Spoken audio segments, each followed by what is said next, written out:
Hello, and I am so excited today to be joined on the New Mid with Tanya MFK. She is an amazing business strategist and holistic entrepreneur coach. Welcome, Tanya, to the New Mid.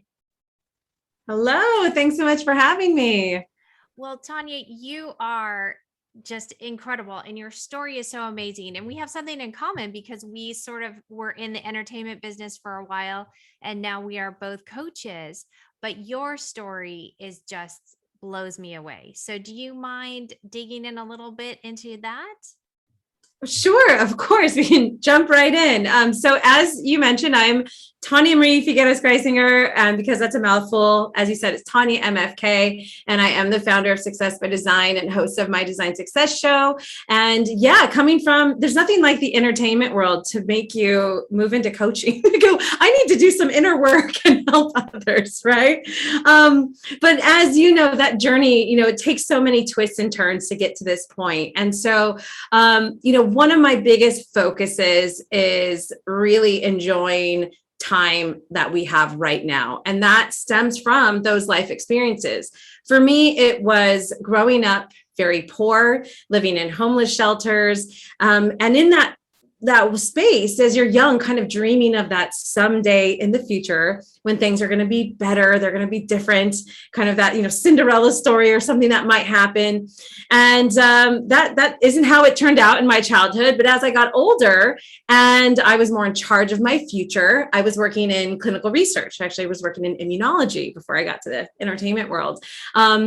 And through that pace and that focus of research, you really are future focused in all areas. So in business, you're future focused in your day to day, but also in my life, I was like, wow, I have a career, I'm going to have a roof over my head. These simple things were a big deal. And so I wanted to make sure that I had this stability, that I had this promise, that I had this consistency that I could bank on, literally, right? So I did everything I could to create the best life ahead for myself.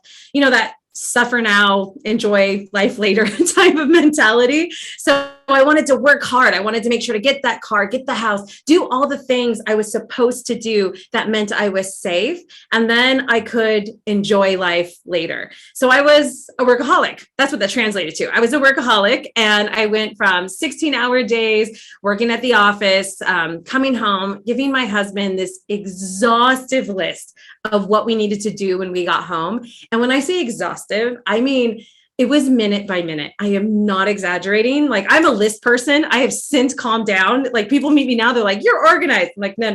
You should have seen what it was. I was like, we get home at 5:30. By 5:35, we're putting the dishes away. 5:37. I had bathroom breaks put in there. That's how intense it was. And they were 3 minutes long.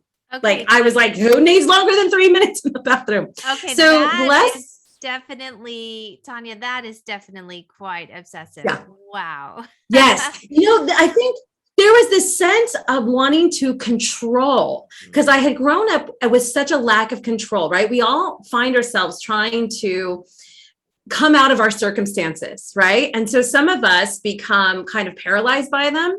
And I had this go-getter mentality, but it was another version of paralyzation. It was this control. I needed to make sure that it was going to happen. It was going to be okay. It wasn't going to be, the rug wasn't going to be pulled under me, up from under me.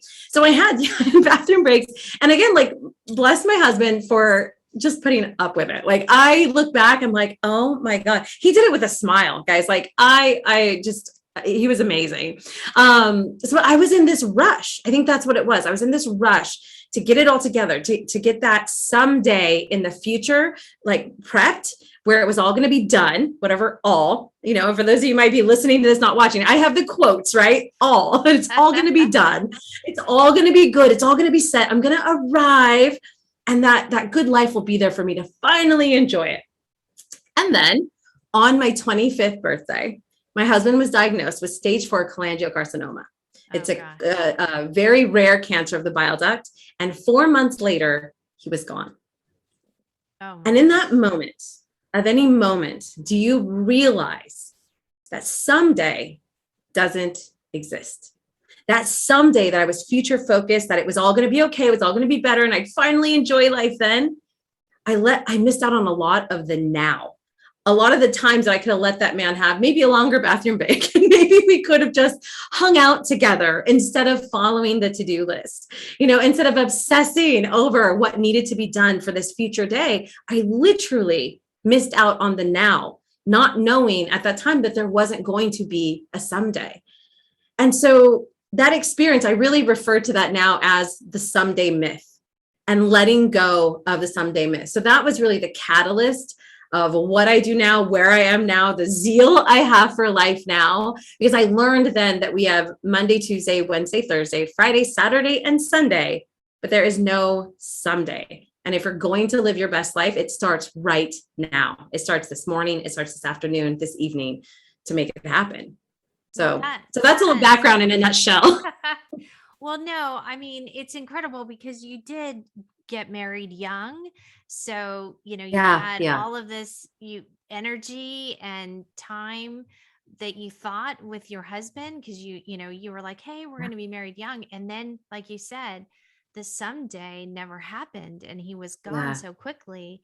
And so how did you reinvent yourself? Because that's really sort of, you had all these plans, all these ideas of what your life was supposed to be. And then all of a sudden it's gone. So how did you handle that?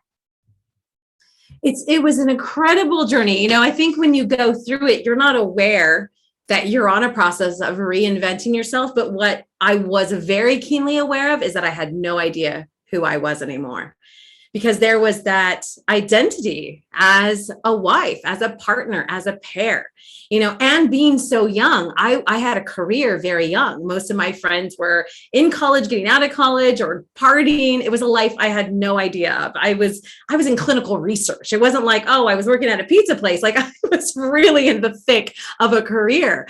And I stepped away from medical first and foremost, because the last thing I wanted to do after 4 months in the hospital was go back to a clinic.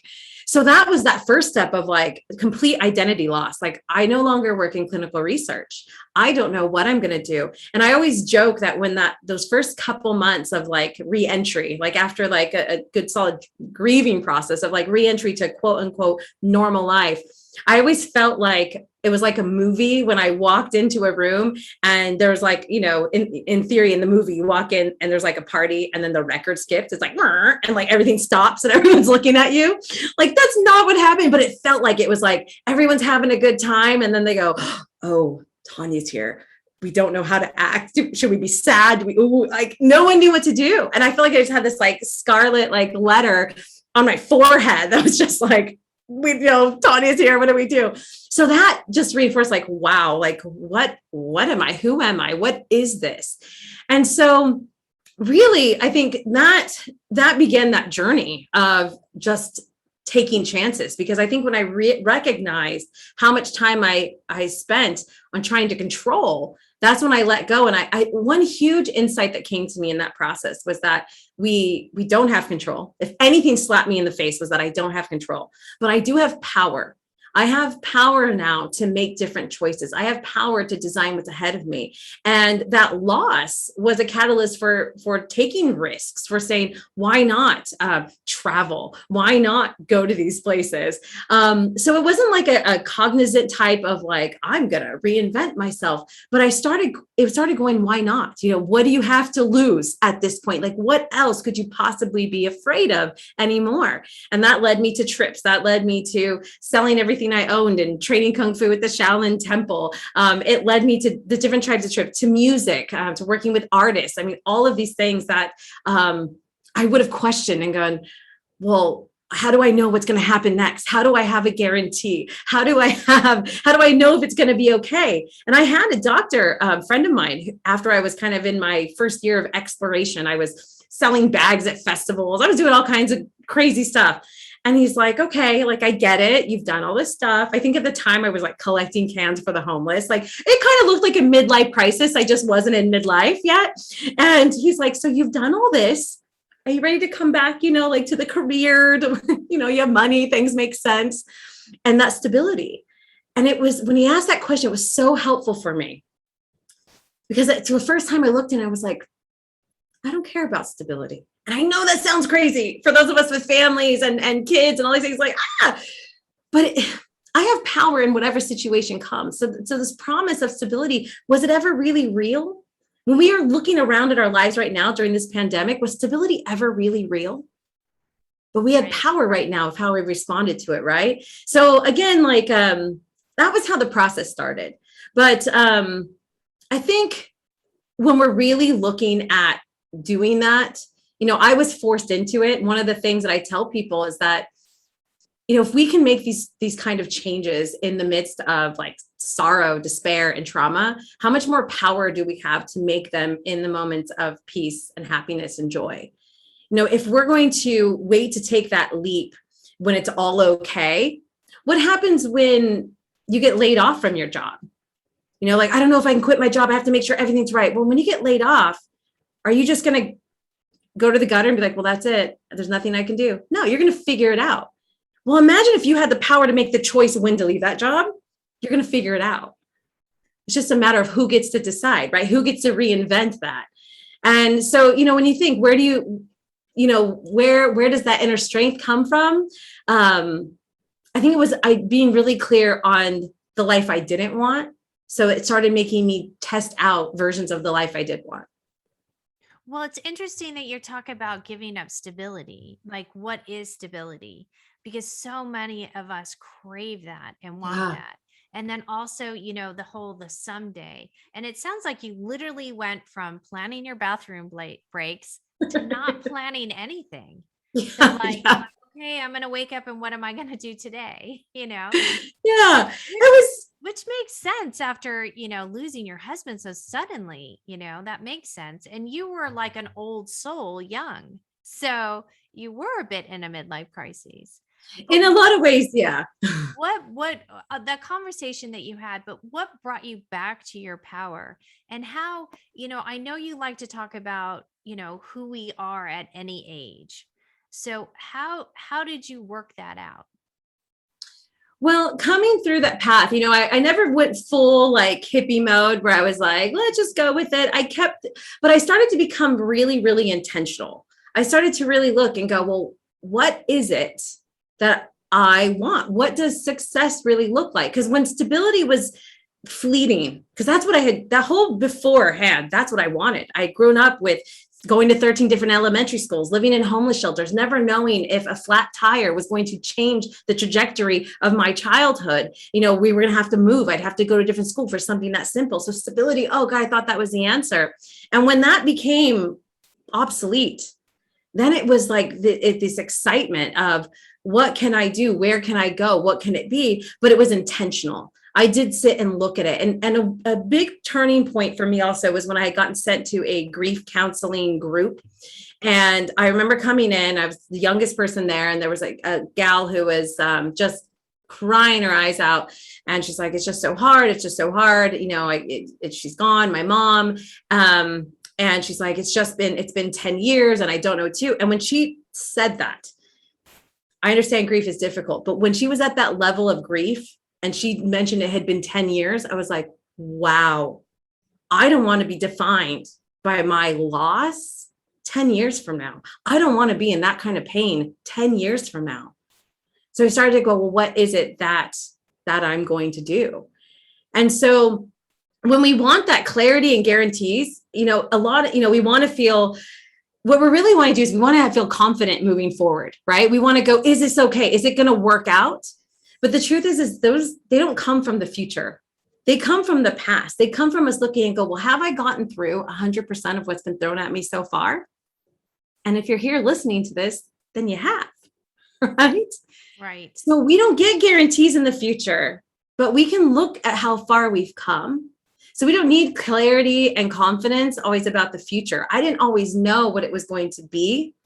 And it wasn't necessarily caution to the wind. I'm still a very methodical person. I was still that weird, 25, 26, 27-year-old, but, friends were like, let's just go. I was like, well, let's look at all the details.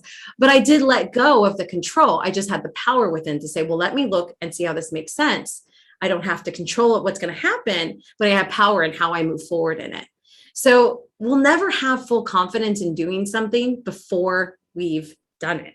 We gain confidence after the action.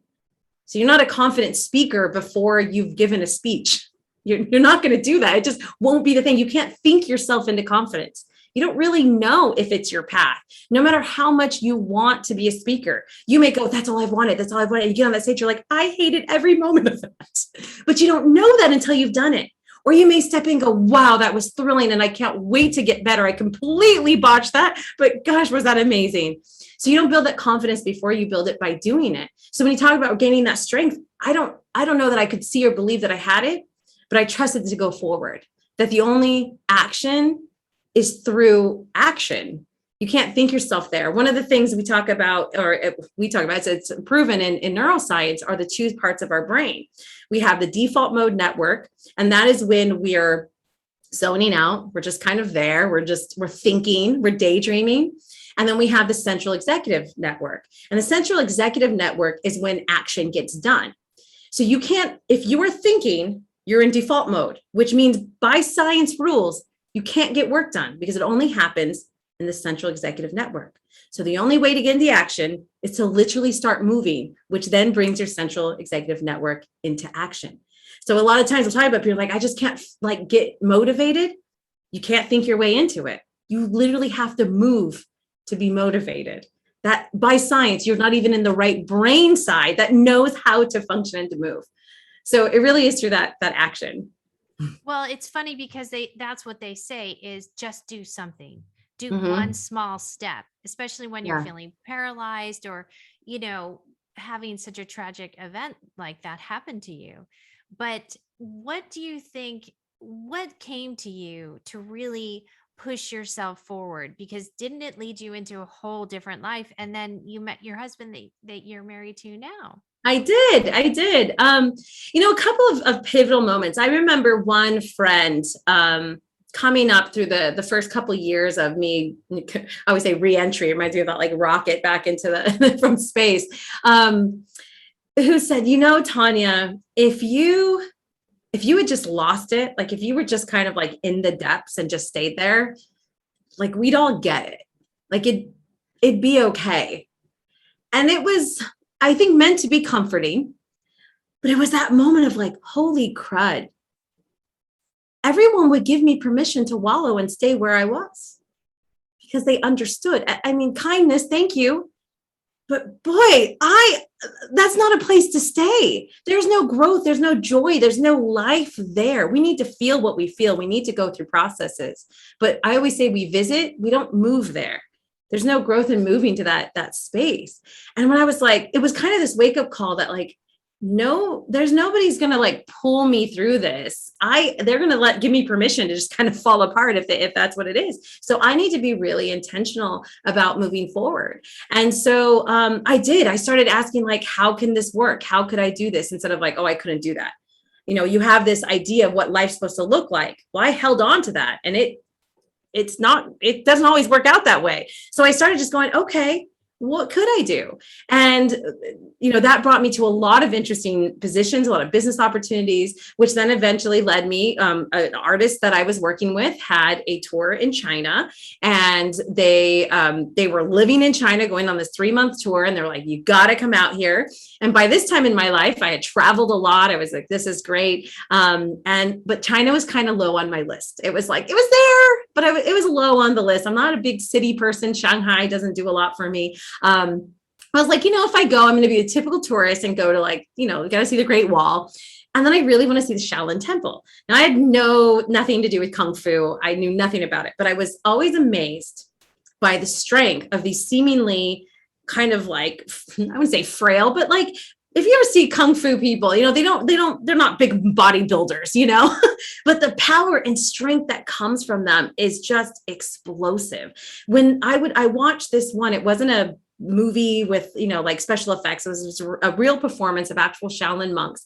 And they were, spinning in the air at times it didn't make sense. Like naturally something should fall by now. And they were still spinning. They were landing on swords. They were pulling this inner strength from someone that if you had walked past on the street, not in their robes, you'd be like, just, anybody, I could take them, kind of thing. And it was extraordinary. I was fascinated by that and what they must pull from to do it. So I was like, I'd love to see the Shaolin Temple. That would be cool. And my friend trying to get me to come visit in China, the artist I was working with found out that there was a program in the Shaolin Temple that women could train at, foreigners and women, which is like unheard of.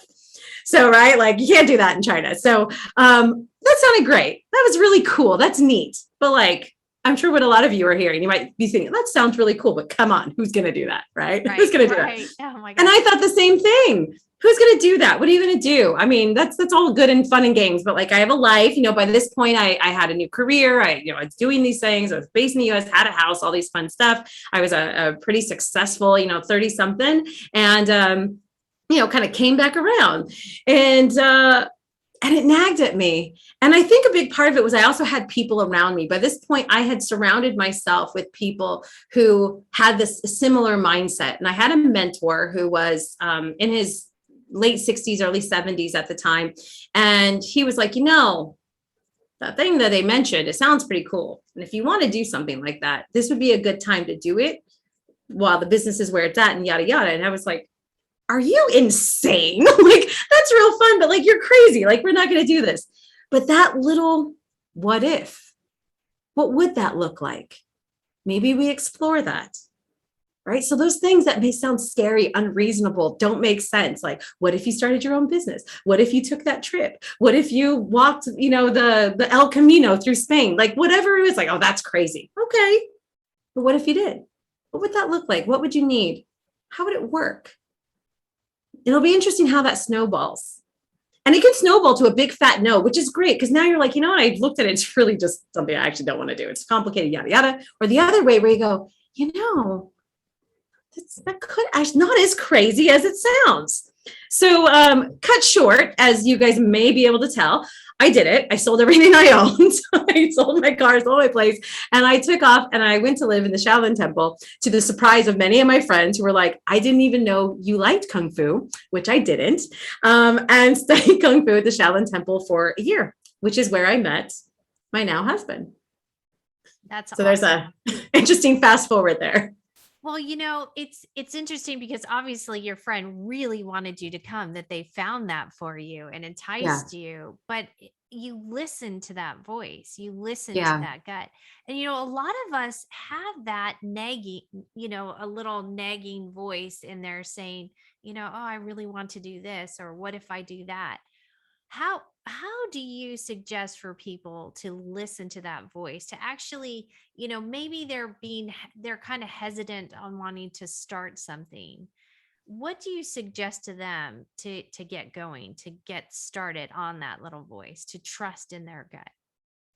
I think there's two things. One is about how to listen to that voice. And the second, I think essentially what we're asking is how, if we're wanting to really reinvent or try something new, how do we do it? So first thing, how do we listen to that voice? And the truth is, how we listen to that voice is very similar to how we choose to show up in the world. If we are catching ourselves to quickly cut off somebody's conversation that we don't agree with, we're going to do the same thing to that voice that's in our head.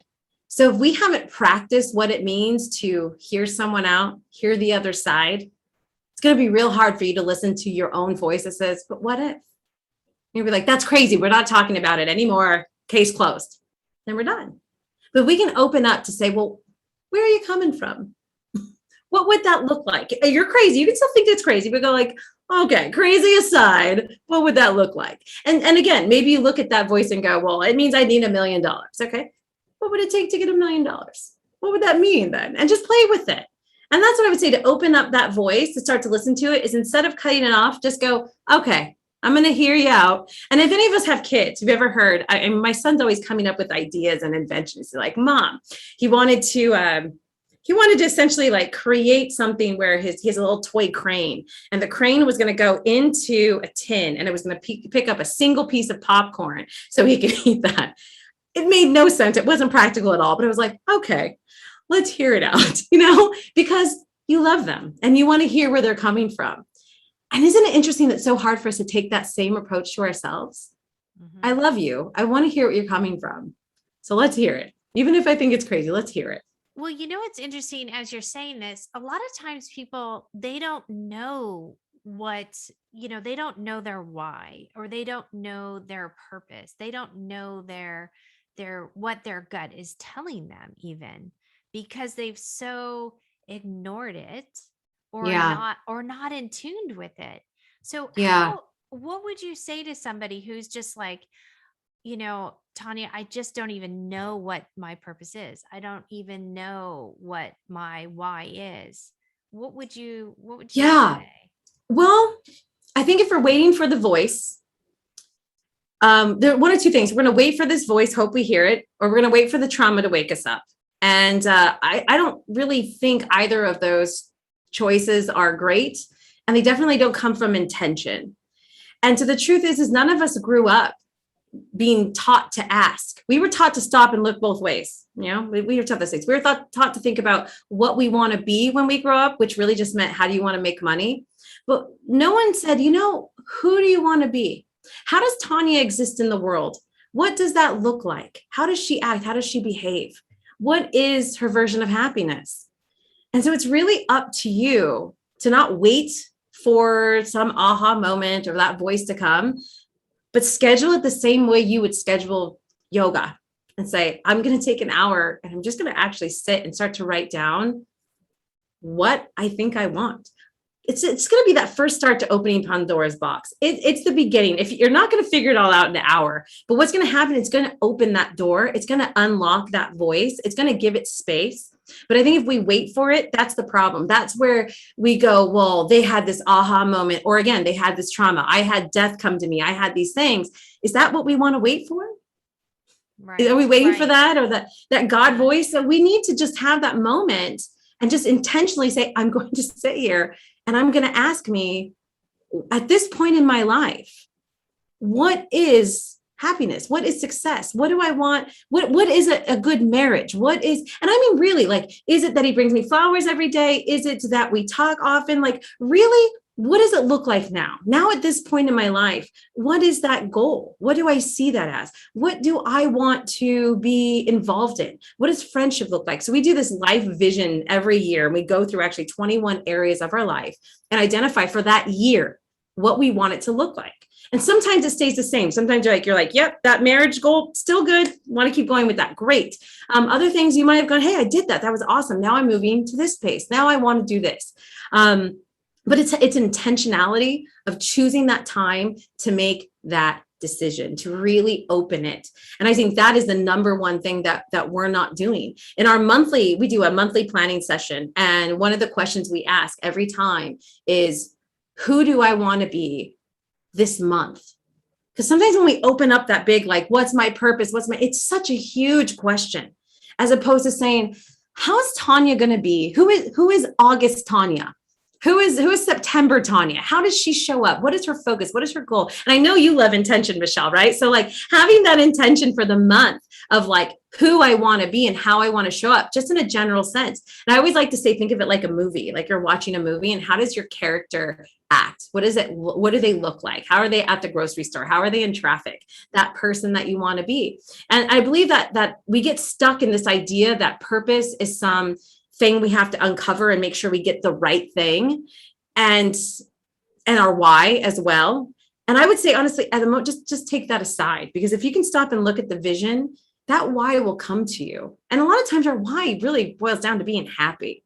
Right. It just Right. goes down to being Yeah. peaceful. Right. And so yeah.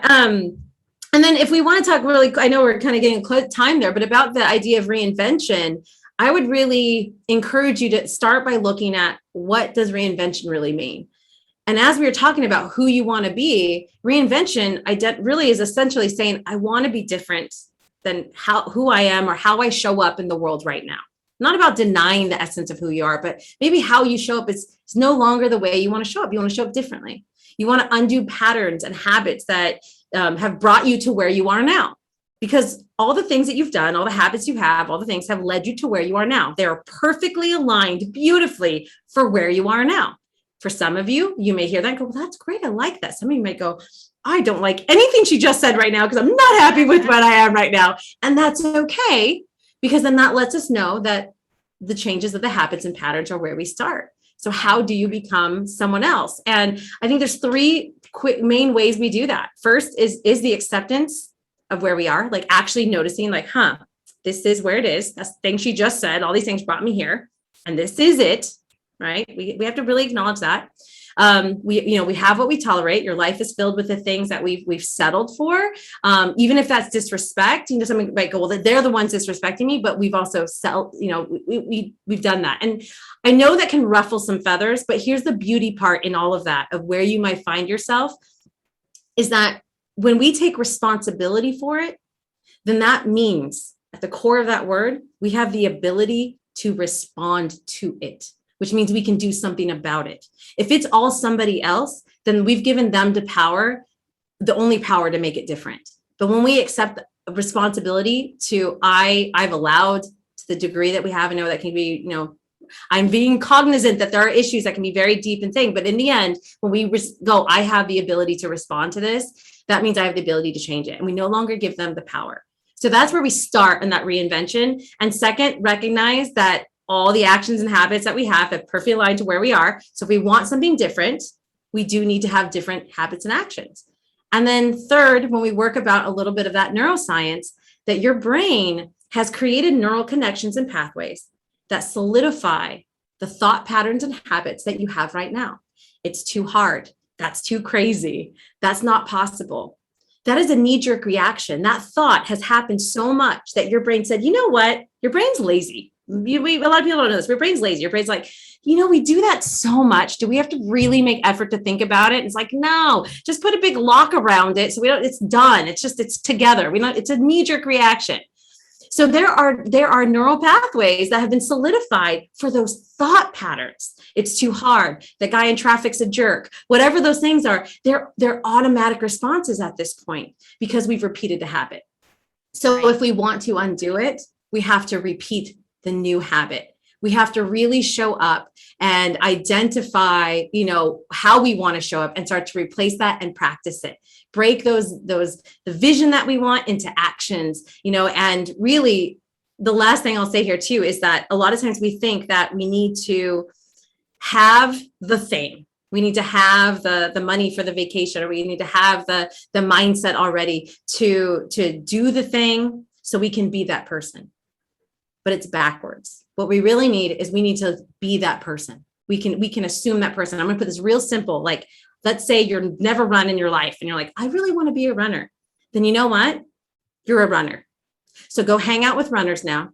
Go where runners go. Do what runners do. Wear what runners wear. So now you're doing the things that runners do. And now you will have the life that a runner has. So instead of the have, do, be, it's really be, do, and have. Oh my so gosh. That's how we reinvent ourselves. Oh my gosh, Tanya, I love that so much. Well, before I want to go back to when we were talking about if someone's having a hard time getting started, and you broke it into two categories, and we were so excited about the why and the purpose. We didn't go back to the second part of that. I don't know if you want to retouch on that. Sure. The second part of when we were talking about starting, having a hard time starting, and you said there were two different ways of looking at that. And the first way, we kind of got into the whys and the purpose and all of that. And then there was a second part of that we kind of didn't go over. And I can't remember what that was. I don't know if you wanted to touch on that or if you remember that. And if you don't, that's fine. But I'm trying to see. I mean, when we're trying to start, I think the main part was really taking that core idea of taking an intentional time to write it out, to think about where we are, to get started. And so the first part was really thinking about that voice, to practice being open to hearing other people, other views. Because if we don't, then and again, I'm not saying we need to listen to all people, but it's the practice of being curious, right? It's a practice of like, I wonder why they think that. Because again, if we haven't practiced it, we're going to shut ourselves off. And we're the hardest on ourselves. We're going to believe ourselves the least. We are not nice to ourselves. And that's the longest relationship we're ever going to have. So practicing that, I think, was that part one. And then part two is really taking that individual time, breaking it down on a calendar and saying this hour, just like you do yoga or a dentist appointment, for crying out loud, we'll make time to have our teeth drilled, but we won't make time to outline our vision for the life we want to live. So the same respect that you'll give a filling, can we give to ourselves and our time and our calendar to just spend time doing that vision worksheet, looking at whether you have the worksheet that you get from me, or it's just going, what is it that I want it to look like? What do I want these areas of my life to look like? How do I want to show up?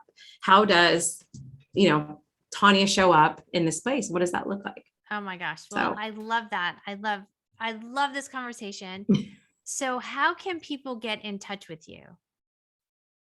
Awesome. Well, yeah, I'm everywhere on social media at Tanya MFK. So at Tanya MFK, you can DM me on Instagram, get any of the worksheets that we do. Tanya MFK on Facebook. We have our My Design Life show, which is on YouTube, where we discuss how to build a life and business that you love. So it's for both just anything to change your life. We work at visualization, a lot of neuroscience, as that's an area that I come from, as well as entrepreneurial details. So if you are interested in building a business, it's all very focused, though, on dropping the hustle, because I learned my lesson about hustle. I learned my lesson about workaholic. And so it really is truly about that balance and enjoying your rich life right now. So we have that. And you can always come visit a Success by Design group, where we actually have entrepreneurs working together to grow their business.